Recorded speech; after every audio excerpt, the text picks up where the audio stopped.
سورۃ القصص آیت نمبر 85۔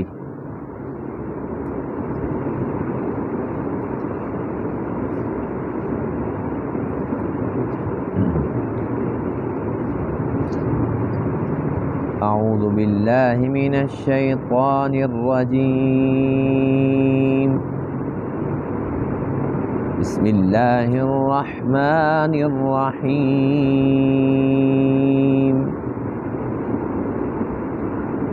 وما كنت ترجو أن يلقى إليك الكتاب إلا رحمة من ربك فلا تكونن ظهيرا للكافرين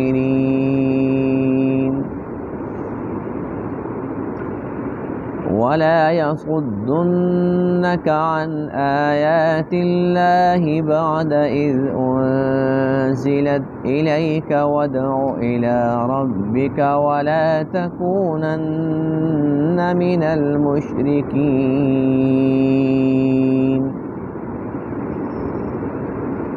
ولا تدع مع الله إلها آخر لا إله إلا هو كل شيء هالك إلا وجهه له الحكم وإليه ترجعون۔ صدق اللہ العظیم۔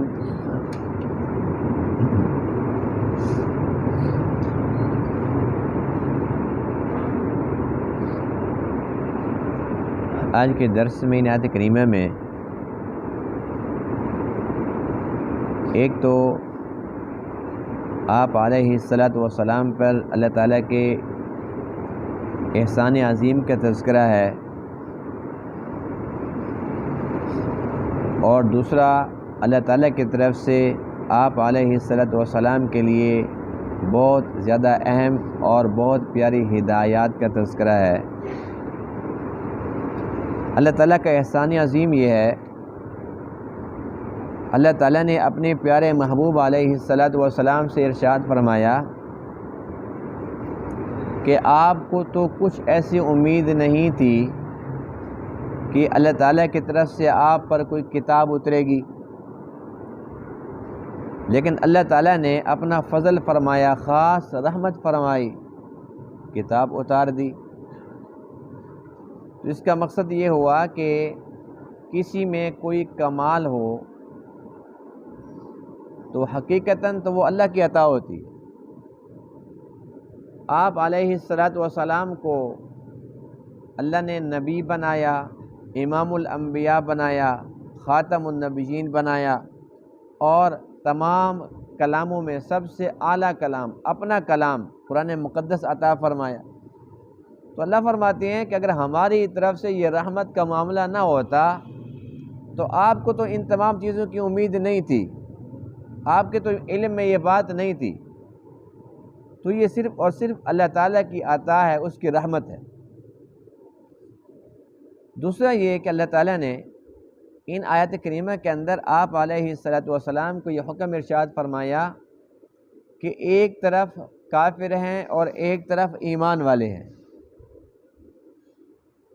جو کافر ہیں وہ کون ہیں؟ آپ کے اپنے خاندان کے ہیں۔ جیسے ابو لہب کون تھا؟ سگا چچا تھا۔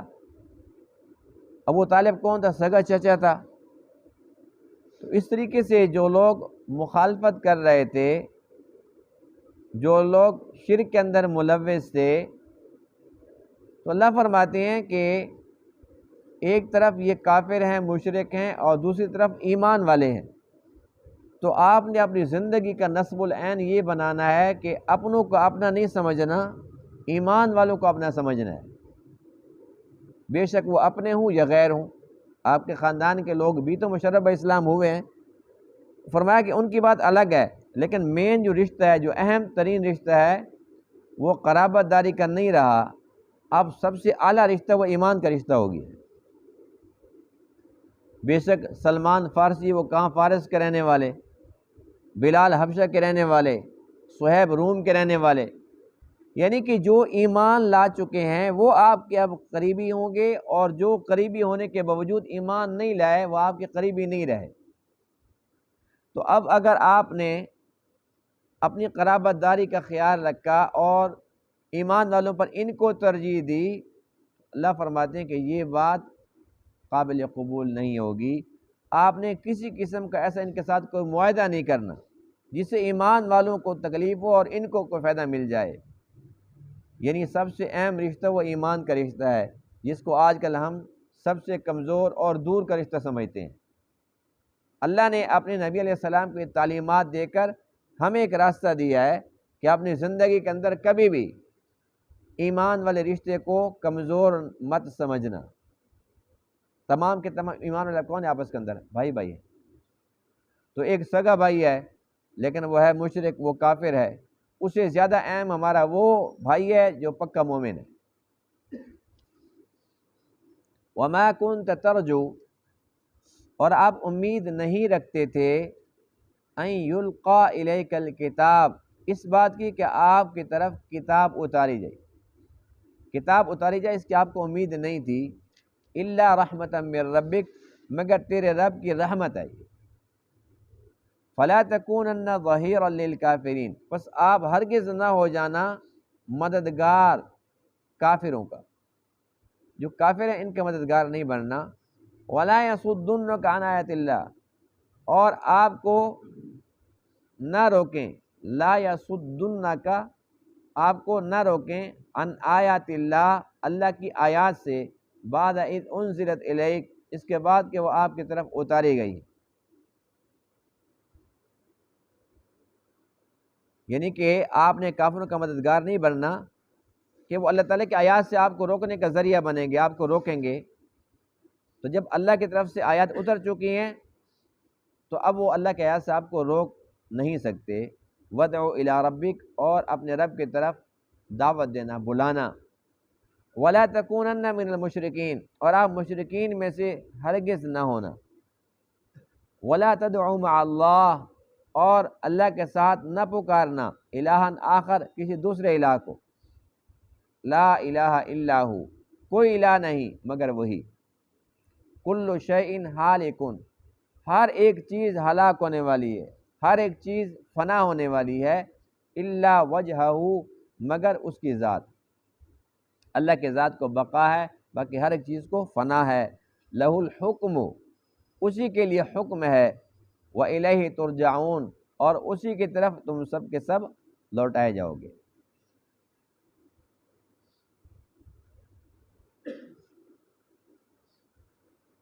اللہ تعالیٰ نے تمام مخلوقات میں انسان کو اشرف المخلوق بنایا، اور پھر انسانوں کے اندر جو سب سے اعلیٰ، سب سے عرفہ طبقہ ہے وہ انبیاء کرام کا ہے۔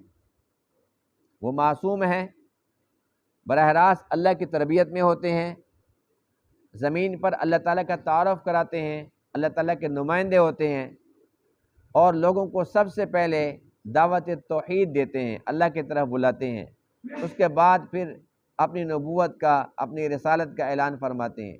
سب سے پہلا سبق، سب سے پہلی دعوت توحید ہوتی۔ اب پھر نبیوں کے اندر بھی درجہ بندی ہے۔ اب کسی کو صفی اللہ بنا دیا، تو کسی کو روح اللہ بنا دیا، کسی کو نجی اللہ بنا دیا، کسی کو کلیم اللہ بنا دیا۔ تو یہ اسی طریقے سے اعزازات ہیں۔ تمام پیغمبروں کی شان بلند ہے، لیکن حضور علیہ السلام کی شان سب سے بلند ہے۔ آپ کلیم بھی ہیں، آپ جلیس بھی ہیں، اللہ تعالیٰ کے حبیب بھی ہیں، اس کے محبوب بھی ہیں، آپ امام الانبیاء ہیں۔ یعنی کہ یوں کہہ سکتے ہیں کہ تمام کمالات کا مجموعہ ہے، جتنی تعریفیں ہیں آپ پہ جا کے ختم ہو جاتی۔ آپ علیہ السلام کی اتنے کمالات ہونے کے باوجود ان آیات میں جو اللہ تعالیٰ نے بات ہمیں سمجھائی وہ یہ ہے کہ وہ مخلوق ہیں اور میں خالق ہوں۔ آپ کی تعریف اپنی جگہ پر، مسلم ہے، ایک حقیقت ہے، جتنی تعریف کی جائے وہ کم ہے، اور سب تعریفیں سب شانیں کس نے دی؟ وَرَفَعْنَا لَكَ ذِكْرَكَ، اللہ فرماتے ہیں کہ اے محبوب آپ کا ذکر ہم نے بلند کیا۔ تو آج لوگوں کے اندر یہ تفریق ختم ہو چکی ہے، وہ سمجھتے ہیں کہ بس وہ کہتے ہیں کہ احمد، اس میں سے میم کا پردہ ہے وہ نکال دو تو احد ایک ہی چیز ہے، نعوذ باللہ من ذالک۔ یعنی اس قسم کی باتیں وہ لوگ کر کے گمراہی کا شکار ہو گئے ہیں۔ خالق اور مخلوق وہ ایک جیسے ہو سکتے ہیں؟ آپ علیہ السلام کے کمالات بے شک کمالات ہیں، لیکن ذاتی نہیں ہے، عطائی ہیں۔ عطا ہے اللہ تعالیٰ کی، تو دینے والا اور لینے والا برابر ہو سکتے ہیں؟ آپ علیہ السلام کے درجے بہت ہی بلند ہیں، لیکن درجے دینے والا اور لینے والا برابر ہو سکتے ہیں؟ تو اللہ فرماتے ہیں یہ تو میری تقسیم ہے، اللہ اعلم حیث یجعل رسالتہ، اللہ فرماتے ہیں میں زیادہ جانتا ہوں کہ میں نے رسالت کا تاج کس کے سر پہ سجانا ہے۔ میں نے کسی سے مشورہ نہیں لیا کہ میں نے موسیٰ کو پیدا کرنا ہے، اس کو میں نے کلیم اللہ بھی بنانا ہے، میں نے عیسیٰ کو پیدا کرنا ہے بغیر باپ کے اپنی قدرت کاملہ سے، اس کو میں نے روح اللہ کا درجہ دینا ہے۔ اللہ نے کسی سے پوچھا، کسی سے مشورہ لیا؟ جو چاہا سو کر کے دکھا دیا۔ تو کسی کو بھی نہیں علم تھا، یعنی کہ موسیٰ کو بھی نہیں پتا تھا کہ میں موسیٰ کلیم اللہ بنوں گا، پتا تھا؟ نہیں پتا تھا۔ عیسیٰ کو نہیں پتا تھا کہ میں روح اللہ بنوں گا، ابراہیم کو نہیں پتا تھا کہ میں خلیل اللہ بنوں گا۔ تو اللہ نے ان کو پیدا فرمایا اپنی مرضی سے، شان دی اپنی مرضی سے، جو شان چاہیے عطا کر دی اپنی مرضی سے۔ تو اللہ فرماتے ہیں کہ اے محبوب وَمَا كُنْتَ تَرْجُو أَن يُلْقَى إِلَيْكَ الْكِتَابِ، آپ تو امید نہیں رکھتے تھے، یعنی کہ آپ کے تو علم میں یہ بات نہیں تھی کہ آپ میرے آخری نبی ہوں گے، پھر میں آپ کو کلام دوں گا جو سب کلاموں کا سردار ہوگا، قرآن دوں گا۔ آپ کو مجھ سے امید نہیں تھی، لیکن میرے علم میں تھا۔ علم غیب کس کے پاس ہے؟ اللہ فرماتے ہیں کہ آپ کو تو نہیں پتا تھا، ہمیں تو پتا تھا۔ اب ایک بچہ ہوتا ہے، اسے کیا پتا کہ جب میں بڑا ہوں گا تو میرے باپ نے میرے لیے کیا سوچا ہوا ہے، میرے استاد نے میرے لیے کیا سوچا ہوا ہے؟ بچے کو پتا ہوتا ہے؟ وہ تو ماں باپ کا منصوبہ ہوتا ہے نا کہ ہم نے اس کو یوں کرنا ہے، ایسے کرنا ہے، یہ جگہ لے کے اس کو یوں بنا کے دینی ہے، اس کا فلان جگہ یوں کریں گے، سارا کچھ ماں باپ کے منصوبے ہوتے ہیں، بچوں کو تو نہیں پتا ہوتا۔ اور وہ تو پھر مخلوق ہے نا ماں باپ، لیکن اللہ تو خالق ہے۔ مخلوق کے تو منصوبے فیل ہو جاتے ہیں، ہم کہتے ہیں ہمارا بچہ بڑا ہوگا، پڑھے گا، انجینئر بنے گا، وہ پہلی جماعت سے فیل۔ ہمارا منصوبہ یہ ہوتا ہے کہ اس کو بزنس مین بنائیں گے، بڑا کو کہتے ہیں میں تو پڑھوں گا، میں نوکری کروں گا، میں نے بزنس کرنا ہی نہیں۔ ہم کہتے ہیں فلاں جگہ اس کا رشتہ کریں گے، وہ کہتے ہیں ادھر میں نے جانا ہی نہیں۔ یعنی ہمارے تو منصوبے فیل ہو جاتے ہیں، لیکن اللہ کا منصوبہ تو فیل نہیں ہو سکتا۔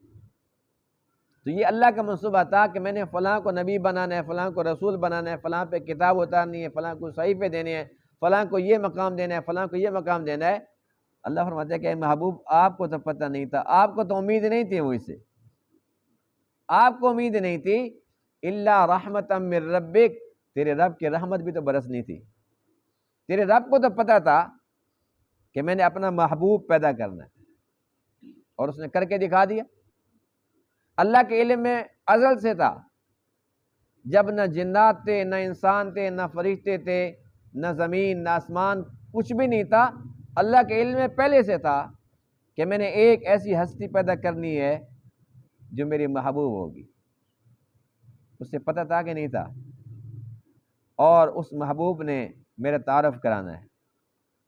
اور یہاں آ کے نا انسان حیرت میں ڈوب جاتا ہے کہ اللہ تعالیٰ اپنے محبوب آقا علیہ السلام کا تعارف کراتے ہیں، میرا محبوب ایسا ہے، میرا محبوب ایسی شان والا ہے، اور محبوب وہ اپنے خالق کا تعارف کراتے ہیں، میرا رب ایسا ہے، میرا رب ایسا ہے، میرا رب ایسا ہے۔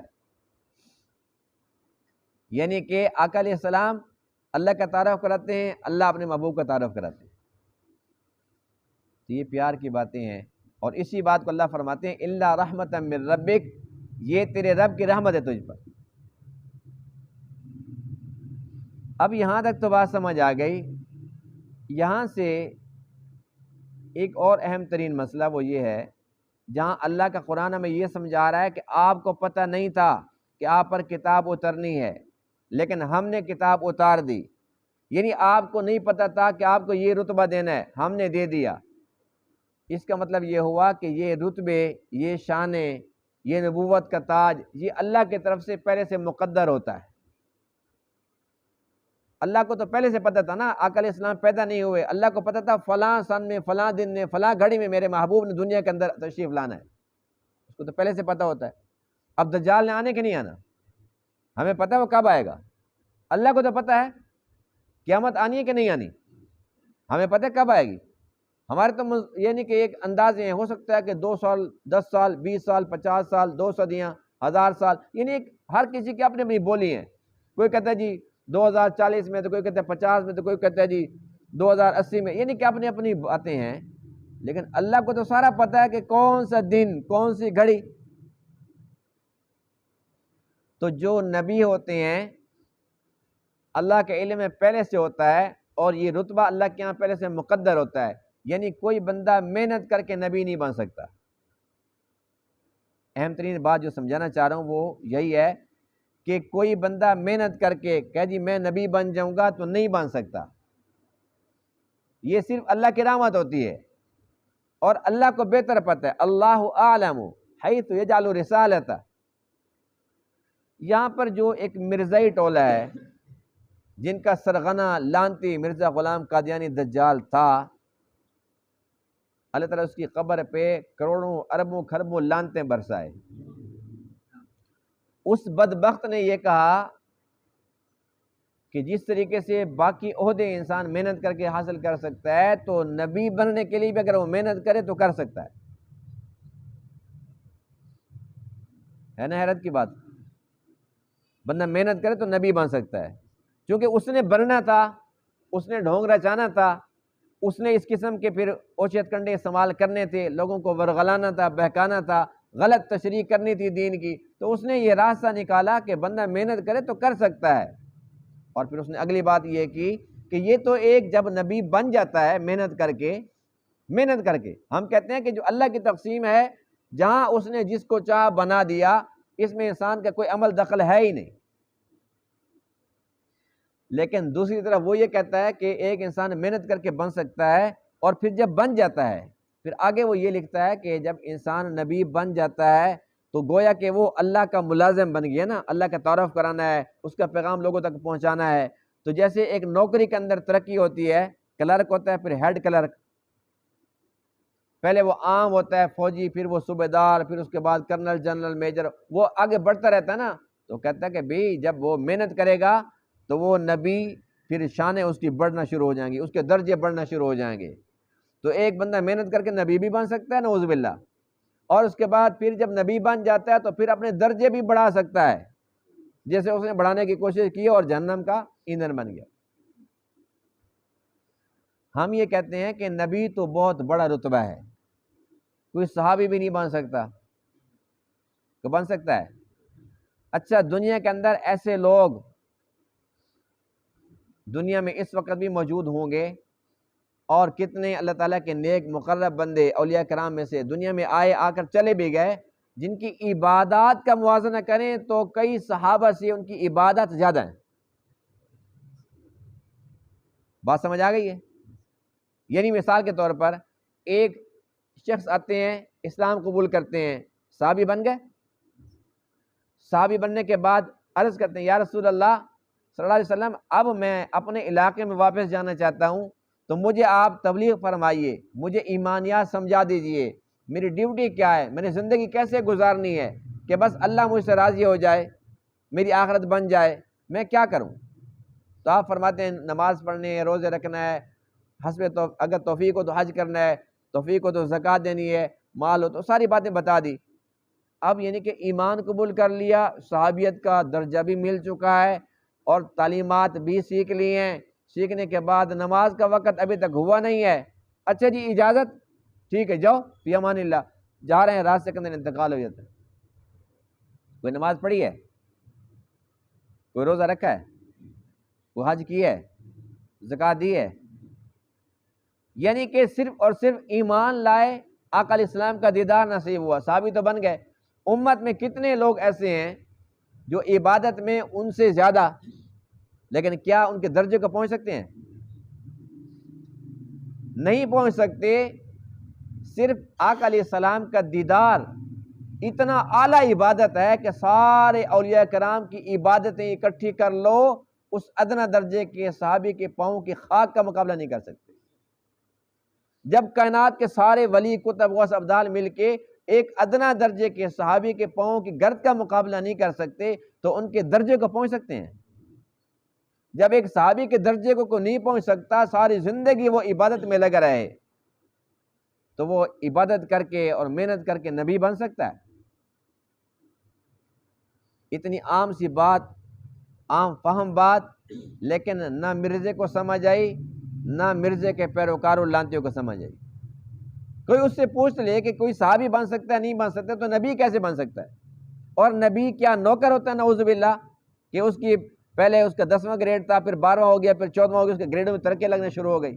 وہ چونکہ خود انگریز کا ملازم تھا، انگریز کا نوکر تھا، ان کی نوکری کے اندر اس نے یہ جھوٹا دعویٰ کیا نبوت کا، تو اس نے یہ سمجھا کہ بھی جو میں کر رہا ہوں یہ میں سارے پیغمبروں پہ اپلائی کر دوں۔